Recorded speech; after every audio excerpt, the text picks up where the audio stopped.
Hello, friends. Welcome back to the PlodCast. This is episode 6. I counted. I checked back. 7 if you include Dragon and King, but we don't count that. That's like a special one-off. Also, you should listen to Dragon and King. It's on my SoundCloud, probably a couple spots above this. If you go to my main profile thing, you could do it after this if you haven't done it yet, which you should already have done. Because it's great. Dragon and King, check it out. Subtle, right? Subtle plugs. Welcome back. So some exciting things have happened. I won that poetry slam that I was talking about last week. So that's pretty cool. I'm going to be going off to Vancouver at the end of April to compete at the Canadian Individual Poetry Slam. Yeah, I'm excited. We're throwing a fundraiser / birthday party. My birthday's on Wednesday. That's exciting too. Next Saturday, but I'll talk more about that later. Gonna be some nerd poetry at a comic store. It's fantastic news. But I'll plug that. I don't know. When do I normally plug things? Like 3/4, I feel? Like you're still into it. We're in the hype of it.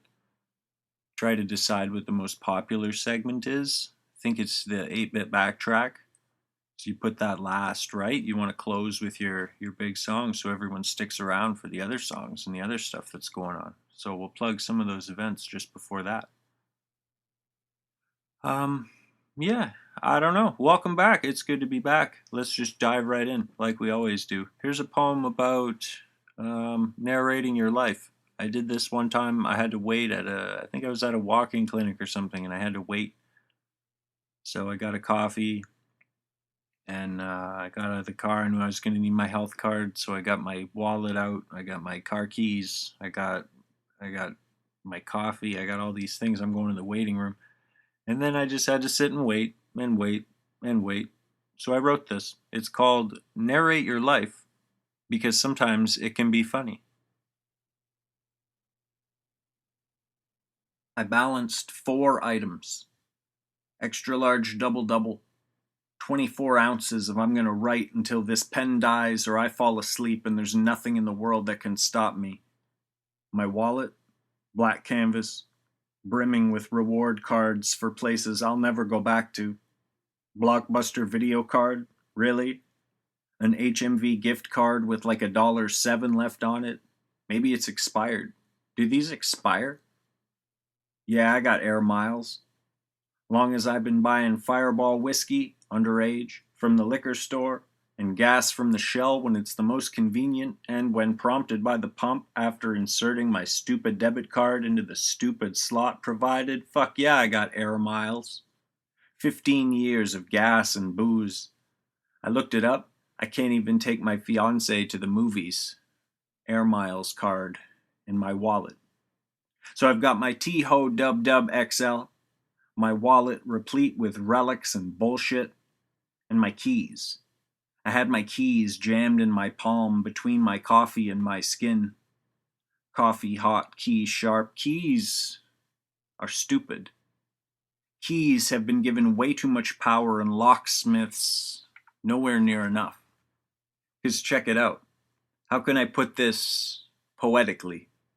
Fuck all ain't gonna open without keys, Jack.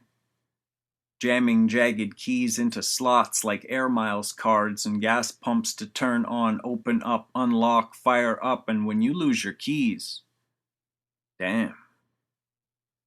So, coffee, wallet, keys. Keys and coffee in right hand, together at last. Wallet, solo, in left hand, with item 4 clutched between forearm and chest. And I see a solution. Wallet goes in right back pocket, always. In clutching form, I can't reach any of my pockets. I gaze on the conundrum and decide there will be no avoiding a disruption in the delicate triangular dance of coffee, keys, and wallet. I put the coffee between my forearm and chest, and used my right hand to snatch the wallet from my left hand, freeing it to hold the coffee. Boom. Keys and wallet would have been the way to go. And I check it out. Wallet to back pocket, keys to front pocket, Coffee, back to right hand, left arm can unclutch and is now free to properly carry the fourth item, my book, where I would write the narration of this pedestrian balancing dance of items that aren't in their place. Narrate your life. Sometimes it's funny. This week's Other People's Poetry is a piece by Roald Dahl called Television. I remember sitting in grade 4, English. I don't even know if it was English then. I remember sitting in grade 4, and again, shout out Mrs. Walker, and her reading this piece. It's amazing how saying it out loud, and now this is the second or third time Mrs. Walker has come up while doing these podcasts, and the poems that I remember from when I was a kid and stuff. It's just neat. I didn't give Mrs. Walker enough credit, I guess. She inspired me more than I thought. Neat. Anyway, Roald Dahl, the television. The poem speaks for itself. I like it. I loved it as a kid. I love it even more now. Enjoy. The most important thing we've learned, so far as children are concerned, is never let them near your television set, or better still, just don't install the idiotic thing at all. In almost every house we've been, we've watched them gaping at the screen. They loll and slop and lounge about and stare until their eyes pop out. Last week in someone's place we saw a dozen eyeballs on the floor. They sit and stare and sit until they're hypnotized by it, until they're absolutely drunk with all that shocking, ghastly junk. Oh yes, we know it keeps them still. They don't climb out on the windowsill. They never fight or kick or punch. They leave you free to cook the lunch and wash the dishes in the sink. But did you ever stop to think, to wonder just exactly what this does to your beloved tot? It rots the sense in the head. It kills imagination dead. It clogs and clutters up the mind. It makes a child so dull and blind he can no longer understand a fantasy, a fairyland. His brain becomes as soft as cheese. His powers of thinking rust and freeze. He cannot think, he only sees. All right, you'll cry. All right, you'll say. But if we take the set away, what shall we do to entertain our darling children? Please explain. We'll answer this by asking you, what used the darling ones to do? How used they keep themselves contented before this monster was invented? Have you forgotten? Don't you know? We'll say it very loud and slow. They used to read. They'd read and read and read and read, and then proceed to read some more. Great Scott, gadzooks, one half of their lives was reading books. The nursery shelves held books galore. Books cluttered up the nursery floor, and in the bedroom by the bed more books were waiting to be read. Such wondrous fine fantastic tales of dragons, gypsies, queens, and whales, and treasure isles, and distant shores where smugglers rowed with muffled oars, and pirates wearing purple pants, and sailing ships, and elephants and cannibals crouching round the pot, stirring away at something hot. It smells so good. What can it be? Good gracious, it's Penelope! The younger ones had Beatrix Potter, with Mr. Todd the dirty rotter, and Squirrel Nutkin Pigling Bland, and Mrs. Tiggy Winkle Ann, just how the camel got his hump, and how the monkey lost his rump, and Mr. Toad, and bless my soul, there's Mr. Rate and Mr. Mole. Oh, books! What books they used to know, these children living long ago. So please, oh please, we beg, we pray, go and throw your TV set away, and in its place you can install a lovely bookshelf on the wall, then fill the shelves with lots of books, ignoring all the dirty looks, the screams and yells and bites and kicks, and children hitting you with sticks. Fear not, because we promise you that in about a week or two of having nothing else to do, they'll now begin to feel the need of having something to read.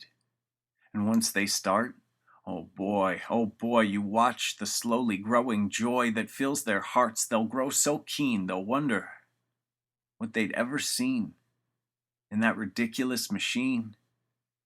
that nauseating, foul, unclean, repulsive television screen. And later, each and every kid will love you more for what you did. And we're back. That's fun to do. After things, I just did it. I just pieced it all together. I adjusted volumes. It's been like 15 minutes of tweaking and adding and whatnot. And then I get to come back and we're back. Like I didn't actually go anywhere. Plus, I was reading the poem. Maybe this is weird. This whole podcast idea is kind of creepy now that I start to tear it apart in my head. It is. It's creepy. Anyway, let's move on. There's lots left to get to. For example, a song. This song. About one of my favorite times of year. Enjoy.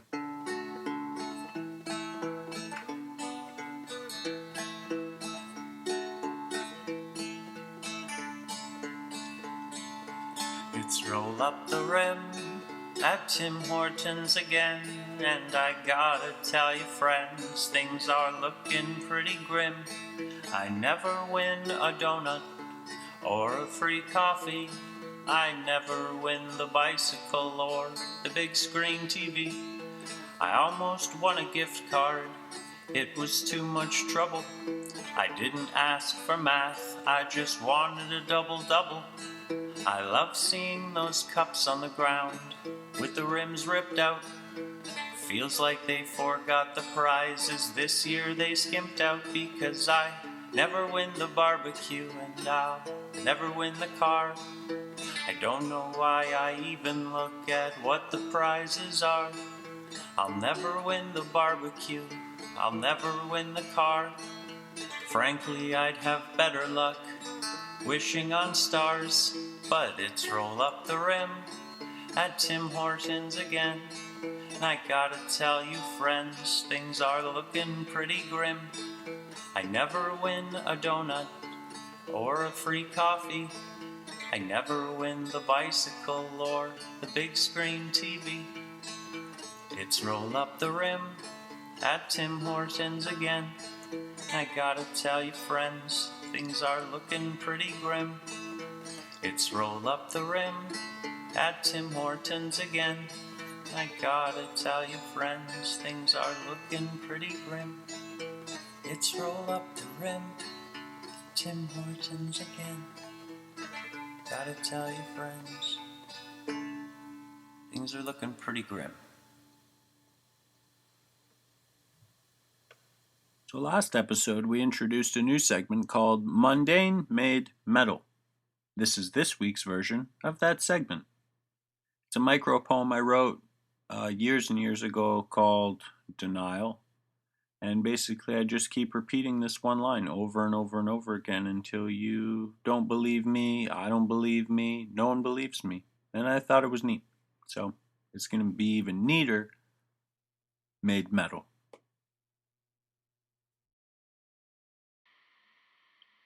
I'm not in denial. I'm not in denial. I'm not in denial. I'm not in denial. I'm not in denial.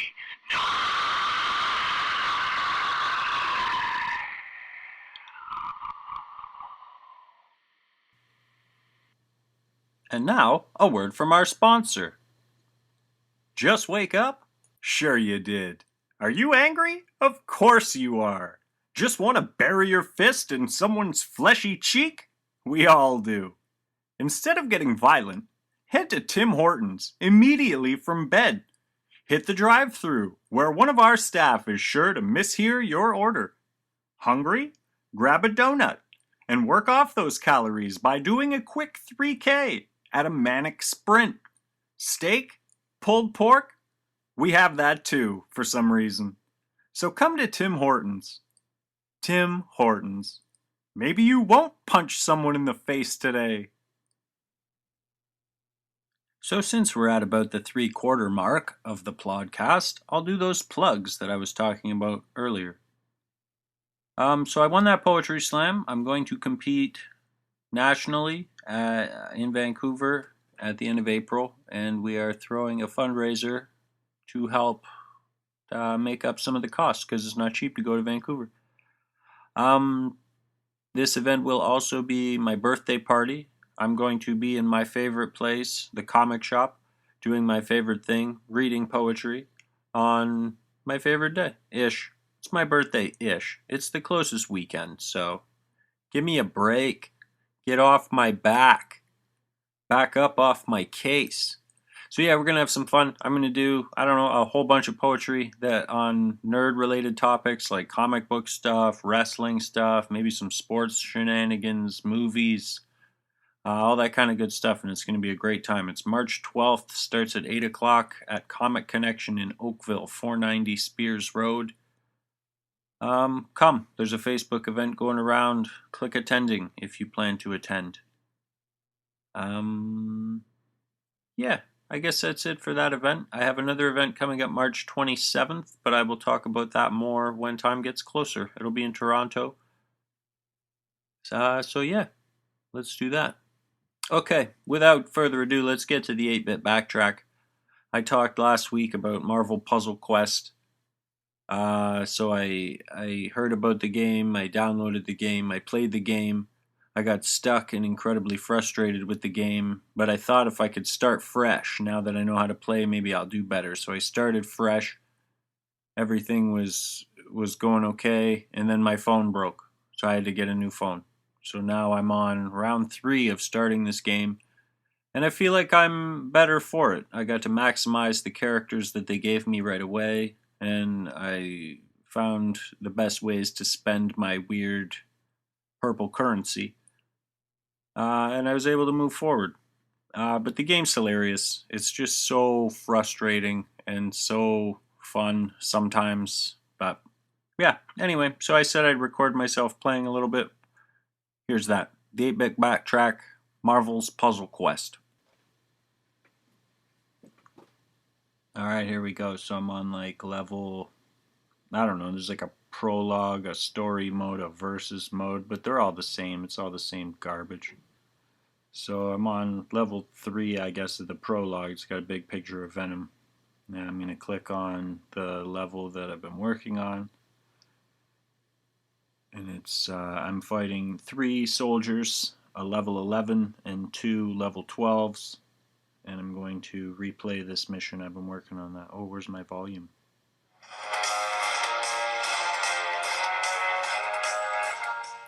Gotta have the volume up so you can see how this game's fucking intense.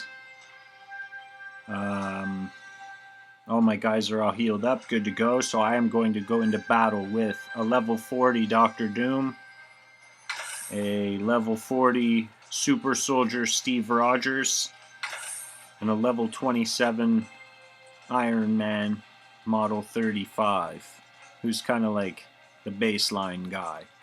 So here we go. I got my team picked. Fight.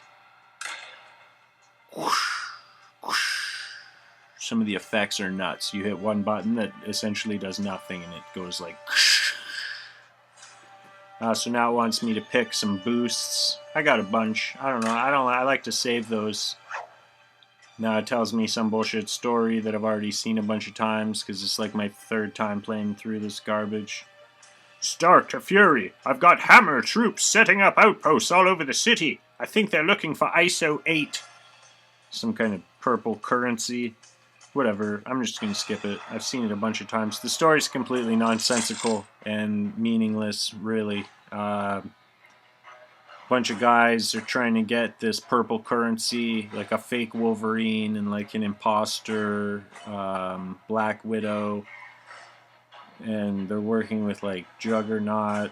It doesn't make any sense. It's garbage. Fight the bad guys. So here we go. I'm into the screen now, the bejeweled whatever, and I'm looking at it, and I'm looking for black, red, yellow, maybe a little bit of blue. So I'm going to go ahead and knock out a couple of red gems, 3 in a row.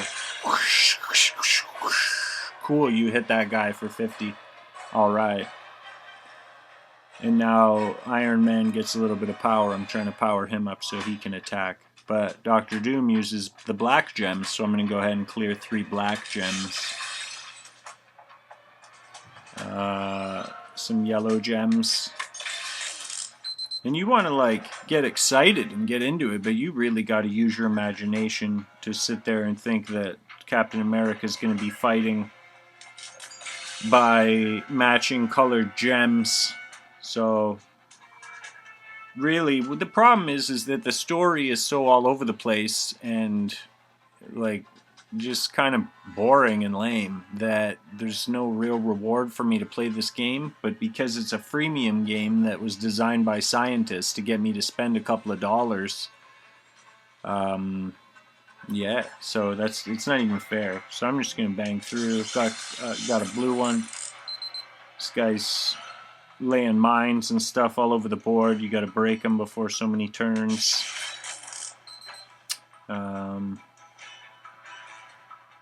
But yeah, you get hooked on it, and it's ridiculous. You want to keep upgrading your guys and seeing what kind of new guys you can get.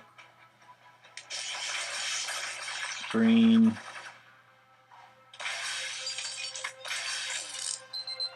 So I'm going to just turn the volume down on that. All this is going on. You know what? I'm just going to stop. I'm just going to stop this. I'm going to shut this down.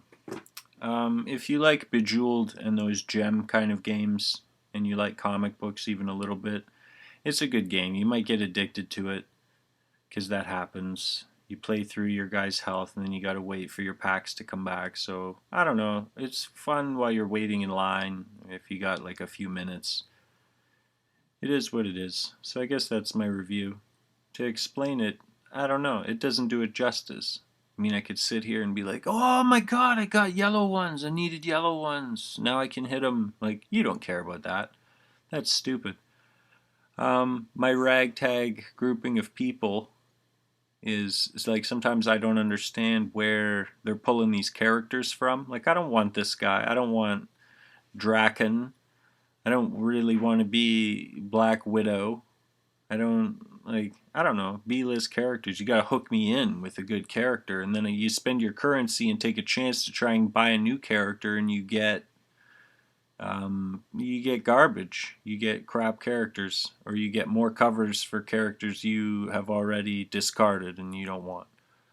So, but yeah, I mean, play it. It's great. It's all kinds of fun. I don't know what else to say. It's free. So how about that? It's free. It's awful. Check it out. I've never played a game that's more frustrating. I love it with all my heart. I hate it. Do yourself a favor. Do not play this game. But it's free. So don't play it. That's it for this week's 8-Bit Backtrack. Bye. That brings us to the conclusion of this week's PlodCast. Thank you, my friends, for listening. As always, please follow me on Twitter at Poejob, P-O-E-J-O-B. Join my Facebook group if you didn't do that yet. Listen to King and Dragon if you didn't do that yet. Catch up on all the other podcasts you might have missed. Maybe this is your first one. Maybe you're a virgin to the PlodCast. Well, welcome aboard.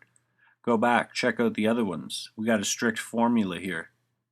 No, we don't. We don't have a strict formula here. Not at all. Not even a little bit. I didn't even do a haiku this week. How about that? I'm not even going to do one. I'm going to let it go. We're not even going to do that segment. So take that. As always, requests, I take them. You got to give them to me, though. Otherwise, I can't do it. That's not how it works. It's give and take here, friends. So make requests in the Facebook group. Let me know what you like, what you don't like, what you hate. Maybe I should just shut up. Maybe this whole thing is creepy, like I said earlier. I think that's it. That's all I got for this week. Have a good week, friends.